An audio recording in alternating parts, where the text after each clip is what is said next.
Hello everybody, welcome along. My name is Benjamin Bloom. This is the Benjamin Bloom Football Channel. Please leave your bias at the door and join us for our final dearly departed season review. And we're going to talk Aston Villa and an 11th place finish for Dean Smith and the Villains, and a big improvement from last season where I think we'll all remember I have described it as a close shave and Villa just staying up on the last day. You can see Villa got 8 points in their last 4 games when it mattered and did the business there, didn't they? And on that last day, they drew with West Ham, which gave them that point, which meant that despite Bournemouth winning, they were a point ahead of them. And of course, Watford going down to Arsenal. A Watford win on that last day of the season would have done the business, and Villa would have been back down into the Championship after one season. They probably would have had to sell the crown jewel, Mr. Grealish, and you probably all would have been watching me cover Villa on the Championship rather than up in the Premier League. That didn't happen, and you'd have to say Villa took advantage of getting over the line and finishing one place above relegation. They did well. And I think as a blueprint for promoted clubs, you do have to just look upon that first season with the financial outlook the way it is in English football and the haves and have-nots. Just get in that top division. And if you stay there even 1 or 2 seasons and you're able to bank up that 100 million quid TV money every season a couple of times, it really, really does strengthen things. Yes, I know there's plenty of other teams who've been banking it for a lot longer, but for a Villa who really came close to it under Dr. Tony, didn't they, and had those 3 seasons down in the Championship, then it's not so bad, is it? And especially if you have a season like Dean Smith has had this season. So from the close shave, some obvious room to improve. That is last year's. It's kind of the most used team that Who Scored has provided. Obviously, there will be other players that we use, but you can see there Heaton, the keeper, Guibert, Hurahan, Wesley, all going to kind of be, I don't know, piling on these players, but going to be unceremoniously bombed out, really. Wesley, big money. Look, I know he's been injured for a lot of this season. Hurahan, though, that's an interesting one. Maybe people say, is he mobile enough for the Premier League? Well, he ended up being loaned back down. He's going to be in the playoff final once again, as he was with Villa against Derby in 2019. He's going to be there with Swansea. So Hurahan, they moved on from him, and they're going to move on from Guibert as well at right back. But some good continuity because, again, looking at that, Mings and Konza at the back, obviously McGinn, Grealish a mainstay. El Ghazi's going to work his way into this season. Target, and, well, we talk about the goalkeeper position in a sec because that's one they really got right, Villa, didn't they? How do you get it right? Summer business. First of all, before we praise some good signings, just look at the clear out. And again, I already mentioned Dr. Tony, and we've got to mention the Steve Bruce era and Di Matteo even with Villa. Remember that Di Matteo only lasted a couple of months, didn't he? And then it just felt like Villa and Dr. Tony threw the checkbook at every big fee, big name Championship player they could get. And only now, after being able to bank that first year of Premier League money, they sort of facilitated the clear out of that players, or those players, excuse me, and we get really the Dean Smith squad 100%. And obviously Scott Hogan's a big one on there. James Chester, he goes out to Stoke. James Bree, he goes out to Luton. He came with, it would have been Hurahan at the time as well. Andre Green goes out. Orland Nieland goes out as well. And you kind of feel, okay, they didn't bring too much money in for those guys, but it's very different shipping them out and getting them out of the squad, out of the club. No offence to those players. I've just moved on from from that period. Very different doing that, being in the Premier League than being in the Championship. Perhaps a couple of those players would have been relied upon had Villa been relegated last season, and maybe there'd be some different names that would have been less desirable for Villa fans going out. Now, let's look at the ins, because this is good. It's very good, actually. First of all, Ollie Watkins. Okay, big fee, but it looks like money well spent now, because Ollie Watkins has scored 14, 15, 13. I can't, correct me in the chat, can't remember the exact number, but he's got goals up top where perhaps a Wesley didn't last season. And he's 24, and he's English, and he's in the England squad. And he's known to Dean Smith from the Brentford days as well. So a good deal, that one. You go all in on a striker. He's in the team every week. He scored goals. Surely the upside, he's only going to improve, and he's going to be a consistent Premier League player. So there's your goal scorer sorted. Bertrand Traore, again, 25 in from France. So you can go either side in the 4-2-3-1. And honestly, sometimes it's not necessarily with these attacking players what they do themselves. It's taking a little bit of pressure off Grealish as well sometimes, and to get Traore in that front three. Yes, bit in and out injury-wise, but I think he ended the season well and has proven to be a good addition. First teamer as well. Emi Martinez, well, that's got to be the best signing out of the lot, hasn't it? You look at those key positions, goal scorer, maybe a playmaker in midfield, goalkeeper. You don't want to be rotating those players, do you? You really, really don't. And Martinez has been brilliant, hasn't he, for Villa. And again, look at the age, 28.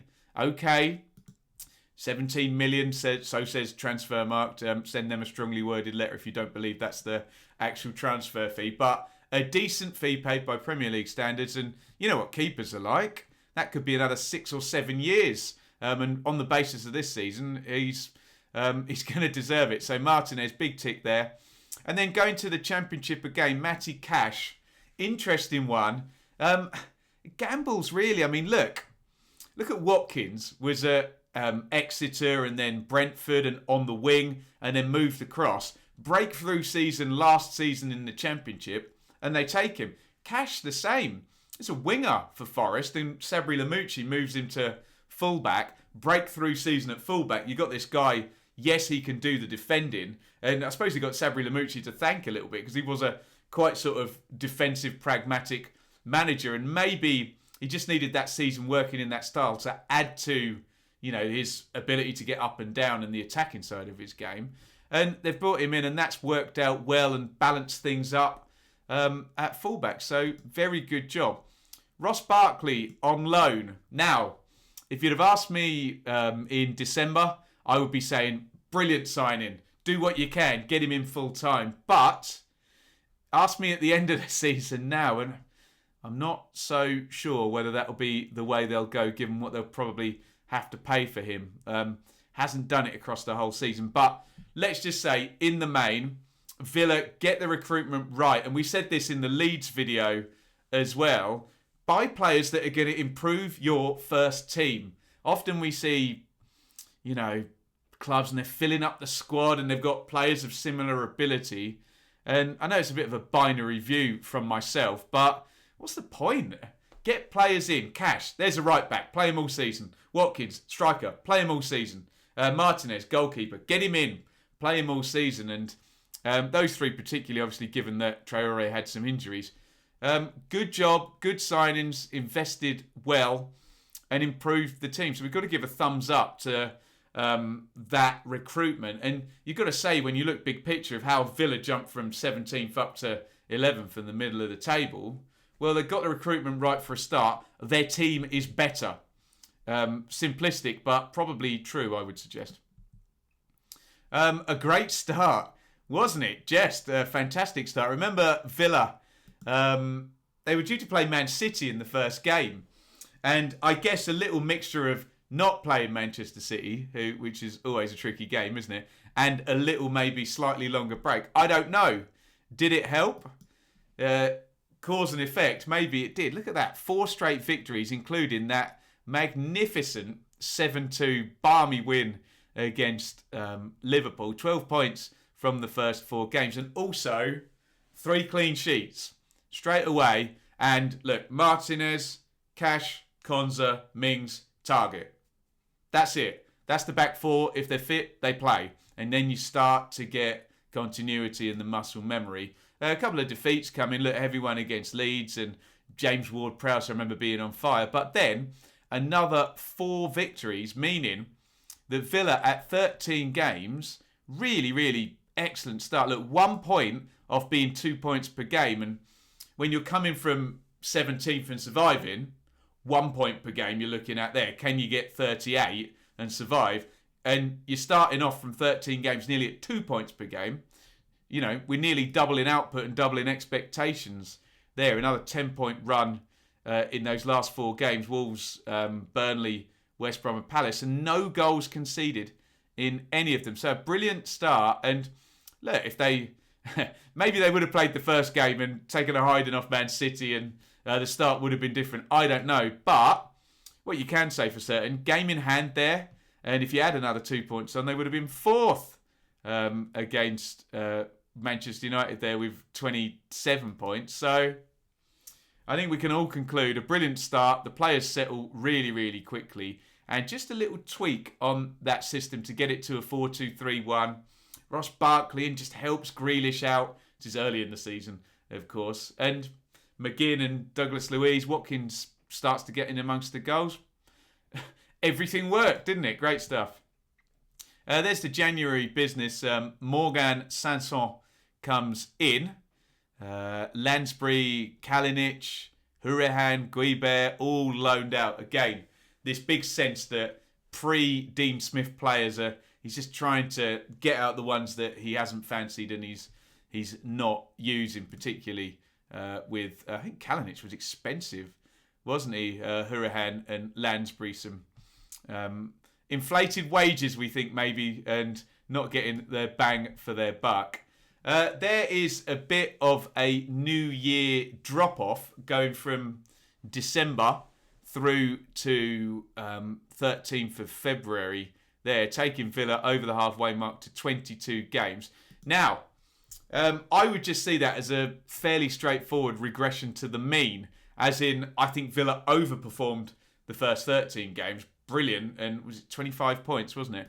And then in this period here, 1, 2, 3, 4, 5, 6, 7, 8, 9 games, 11 points. So they basically go from sort of top 4, top 6 form across to survival form. But then if you add the two together, you end up with where Villa are there in 8th place at the 13th of February. So a small drop-off, some good results in there though. Wins against Newcastle and Southampton. They doubled Arsenal in the end there. A couple of draws in there against Brighton and Chelsea. Defeats Manchester United, Manchester City, West Ham, all teams functioning well, and Burnley. So one in there. I think I do remember doing that game where Villa, in that game, they did record quite a high XG, and maybe that was a bit of an outlier, and the sense of performance was still edging towards mid-table, which big picture, obviously, is an improvement from the survival in the 17th place last season. Now, here's a problem. Aston Villa suffer a major Jack Grealish injury blow before Leicester and Leeds games. Villa captain misses a Premier League game for the first time due to a leg injury. So this is reported in February. Could also miss the fixture with Leeds. So, look, the first time we've really honed in on Captain Jack, who is a brilliant player. And this isn't a bad thing, but he is the guy at Villa, isn't he? He's come through. He's been there a long time. When he came back in 2019, they won 10 games on the trot and got promoted. Look at the numbers last season. If they don't have him, they probably don't survive. And it's one of those things, I know sometimes people say, don't be too reliant on one player. But there's been plenty of teams through history who've had that star player and built around them. And I guess it's just getting the balance. So when they do suffer an injury, you don't struggle too badly. And what are you going to say? Let's not give the ball to Grealish all the time in games because he might get injured one day, or Do you give him the ball and let him do his business?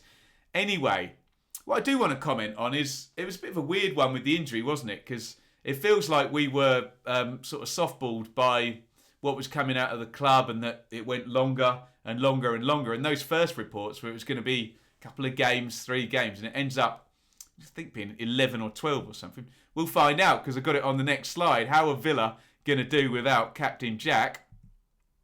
Not very well. So there is a big chunk of games without Grealish. 1, 2, 3, 4, 5, 6, 7, 8, 9, 10, 11, 12 games without the captain.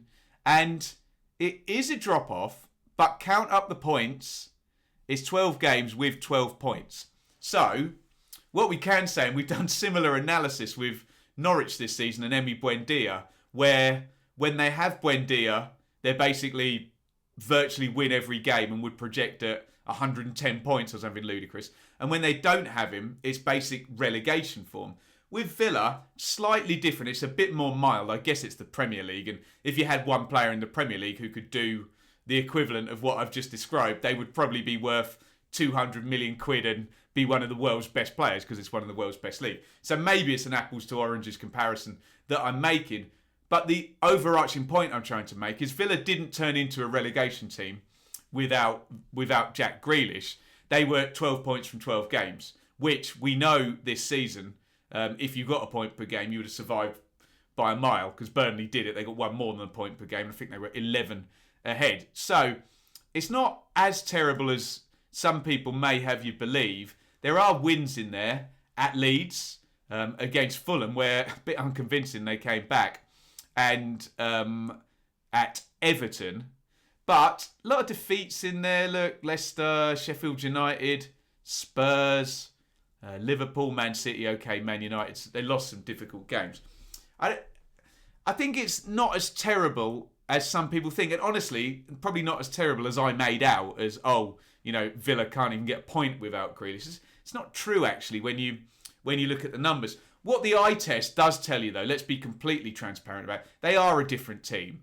And obviously, look, he's a brilliant player and he'll receive the ball and hold on to it, draw players around him, and then a clever dribble, a clever pass, and he'll score and he'll assist, and, he'll wind up other players, and other players will get booked on the opponents. And put it this way, if I'm a manager playing against Villa and Grealish is not there, there's several things that I'm going to be saying to my players that I'm now not going to have to say.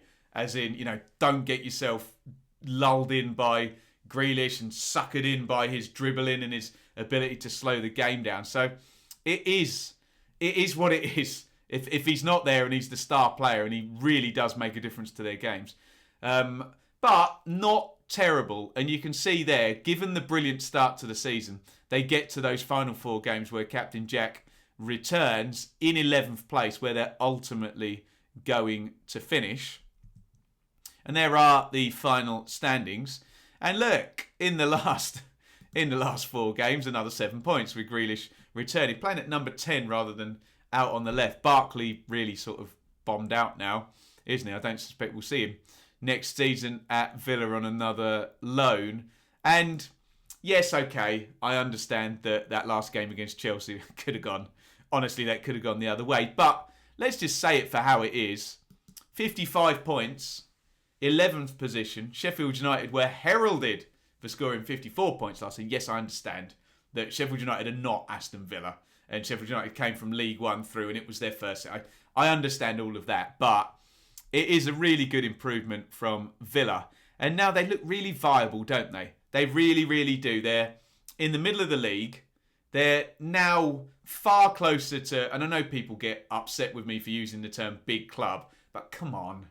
Won the European Cup, for goodness sake, in the 80s. And, it's historically a club that is far more suited to being halfway up the top league and thinking upwards than that first season in the Championship in the middle of the second tier. It feels a bit more suited to the history of the club, doesn't it? I would suggest. And you now have a team with a goalkeeper who, if someone wanted to buy him, would be worth a ton of money. You've got England centre-back in Mings. You've got Konza. Cash and Target are probably going to improve as they go. Douglas Luiz, John McGinn is very good. Costs you a lot of money to sign John McGinn. You've got Grealish, who's an absolute star. That you're talking telephone numbers to get him. Traore, good player. Okay, you might need to fill number 10 right back there. And you've got an England squad striker who's no age as well and is probably going to improve. You've then got another 100 million quid TV money in, and if you can then invest in the same way, obviously they don't grow on trees, and we know it's a very different thing to go from 17th to 11th than it is to go from 11th to 8th or to 7th. Maybe it needs to be a couple or three £30 million players as opposed to just Watkins and a couple of £20 million players. Who knows? They're set up to, go that next level if they can get the recruitment right now, and if the players that they've already got continue to trend upwards with the club. So it's all very good, and it's very thumbs up, really, for Villa. Let's look at the summary. So, good recruitment.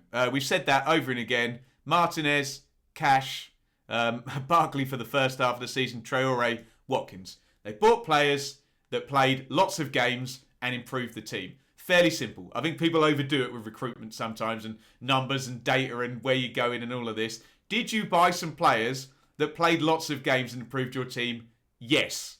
Are they worth more money? Yes. Are they a good age and have they got a good upside in the future? Yes. So, easy one, that one.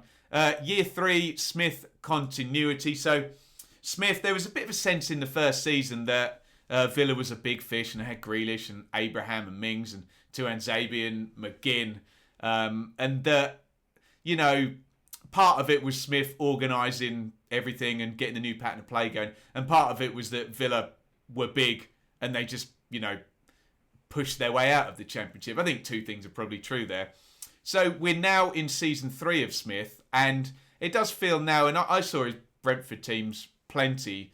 I think there's now a sense that they're trying to play the way Smith plays. Obviously, a little bit of a tweak, it being a 4-2-3-1. It's often a 4-1-4-1 at Brentford, but the team's always kept the ball well. They always created chances, and they always had a good defensive record. We started to see that through Villa. So I think that pattern of play, with players improving and new players added in, is a good thing, and they're going to go into year 4 of it next season. A great start, that always helps, doesn't it? We spoke about Leeds in their first season in the Premier League. They won game number 2, and that is absolutely vital, isn't it? Just get over that point per game, stay over it, stay out of trouble, and Villa, even better, 4 wins on the trot. So a great start always helps. 4-2-3-1, the tweak, it worked, didn't it? McGinn just dropping back with Douglas Luiz. Cash, maybe a bit of extra balance at fullback. Grealish, a bit of pressure off him. Is he a bit further forward with the double pivot behind him rather than a single pivot? And Barkley, for the first months of the season, took a bit of heat off him. And Traore and El Ghazi at times. It was a sensible... It looked like the recruitment fitted that system and it all worked, didn't it? Drop-off, injuries, Barkley. Yeah, all of the above. I would suggest the drop-off was a simple regression to the mean. And Villa would have finished in the top 5 or something if they'd have kept their early season form up. Probably even higher if I actually extrapolate the numbers properly, which I haven't done, as you can tell. So I don't think the drop-off's a big issue. I think it's a general regression to the mean. Yes, injuries, and look, if it's an injury to your key player for any period of time, then of course. Barkley, I mean, look, what if Barkley had played his form all season and Grealish had stayed fit all season? I think Villa would have finished in the top half, wouldn't they? So maybe there are reasons in there, but let's be honest, big picture, very good. Too reliant on Grealish? I don't know.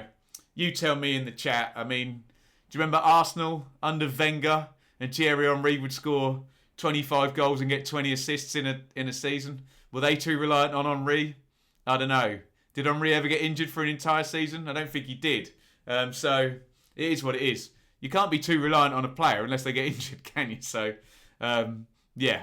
You let me know what you think in the comments. I think it's a one that you can argue both ways for sure. And I don't think it's the worst thing in the world. I remember the Argentina manager, and his name escapes me now, who basically said, I set up a system.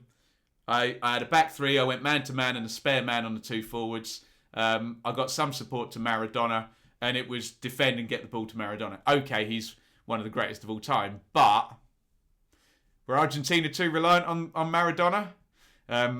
Say all the Argentina players waving their World Cup medals from 1986. So, big picture, big improvement, and a thumbs up. Of course, it's not really a hard one to argue, is it, that a step up from 17th up to 11th. And again, look at the age of the team as well. Look at the age of Cash and Konza, Target. God, it's hammering down with rain up there. Hopefully you can't hear that down there. Think of Watkins, even Grealish as well. So you would say there's a lot of players who will increase in value and increase in output as they go. What next? Well, we go back to some of the other things on the summary. You go into year 4 of Dean Smith, the muscle memory, the continuity, the pattern of play, hopefully for Villa's sake, improves a little bit more, and that can win them some games, and also that can negate the absence of any players if they are sold. And of course, look, that's the elephant in the room, is it? Do you sell Grealish? If there is a mega bucks offer, do you sell him? Or is he going to be the Babe Ruth type guy who's going to stay there and be the captain and lead the team? All I would say to Villa fans is never be afraid of selling. Don't trap yourself in that thing of, if Grealish goes, it's the end. It's the end of everything. It's all about how you reinvest the money. And if it is 80 million, 100 million, whatever telephone number, can you then sign 2 players for 40 million? Do you know what I mean? It's swings and roundabouts. But I'm sure if you spoke to Dean Smith, he would love to still sign the 40 million quid player next season and keep Jack Grealish. And maybe that's cart before horse. Maybe you say to Jack Grealish, look, Jack, give me 2 months and see who comes in, and then tell me if you want to go. And let's be honest, if Jack Grealish does decide, look, I've given great service, I want to go, and I want to go to Manchester United, Manchester City, whoever, Chelsea, Barcelona, name, insert X massive club in there, then as a Villa fan, I suppose you would say thank you and goodbye, and come and end your career with us when you've won your 3 Champions Leagues or whatever it is you're off to do. So watch this space, I guess, on Grealish, and let's hope he's as good for England in the Euros as he has been for Villa. And then it's just recruitment, and obviously recruitment, regardless of whether Grealish goes, they almost need to replicate a Martinez, Cash, Watkins, Traore. Need to replicate that again next. Maybe not 4, but another 2, 3 that are going to be first teamers. I'm not entirely sure. I mean, you let me know, Villa fans, in the chat, whereabouts in that team. Number 10, for sure.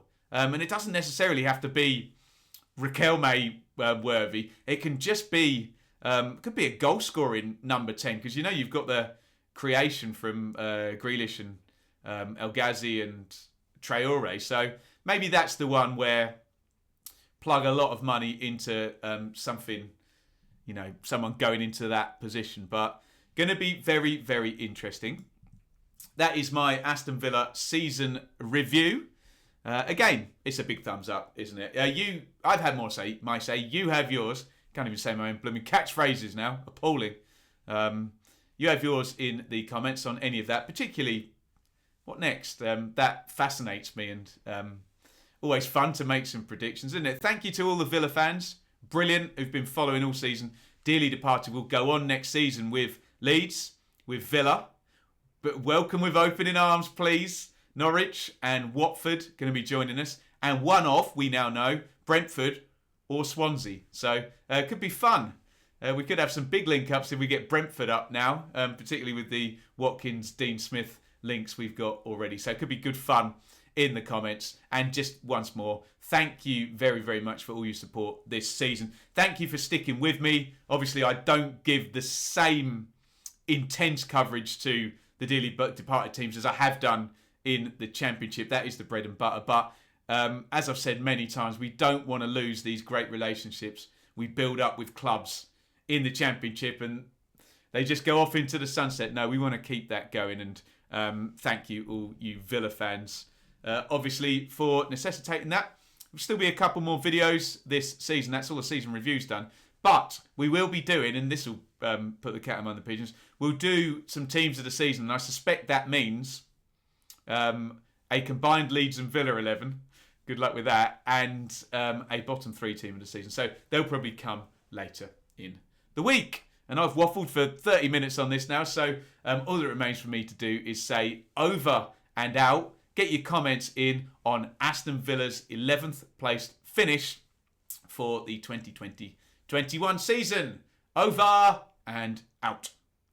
Thank you so much for watching. If you enjoyed this video, please hit the like button to see more videos from this channel. Hit the subscribe button and to be notified every time we upload. Ring the bell for those notifications to come through on your device. If you really want to support the channel and me as a content creator, I will be eternally grateful if you head over to the merch store and grab something, or support over on Patreon, patreon.com/Benjamin Bloom. Thank you for your time. Go and watch another video.